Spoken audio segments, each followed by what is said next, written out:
What's up, my people? Welcome back to another episode of Rory's Infidelity Stories. The husband sent me in this story and wanted me to read it, so here we go. I, 33-year-old male, wife, 36-year-old female.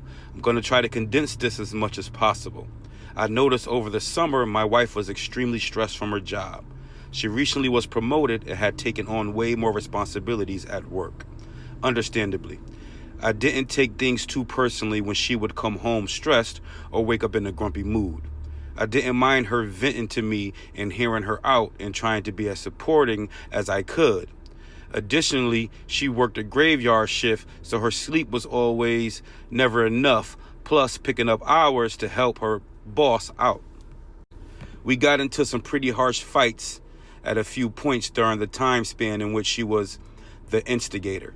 I honestly couldn't understand why she was blowing up on me and just chalked it up to stress and just estrogen. This is when I suspected she had started to become acquainted with her coworker of hers. Come October, my wife is now working nonstop, and I noticed she's putting in way more effort in her appearance before going into work. She was never like that before. I took note but just figured she was changing her style to better suit her position.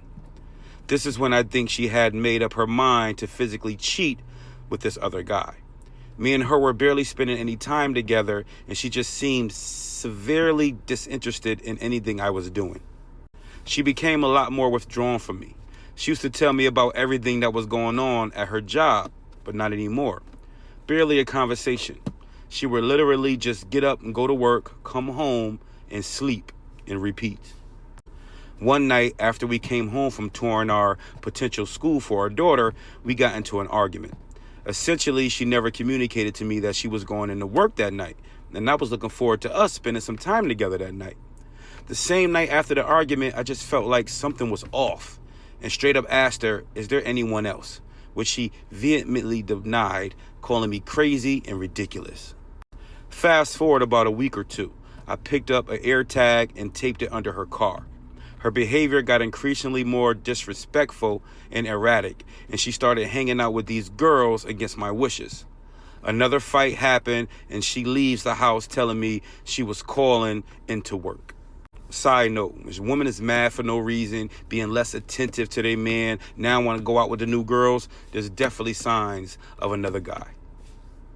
Lo and behold, she went over some guy's apartment and spent the night. 12 years and 2 kids. Her excuse? She wanted attention. WTF. She had been apparently talking to him for several months. Claimed she was able to open up to him and confide in him without judgment, which apparently made her decide to want to F him.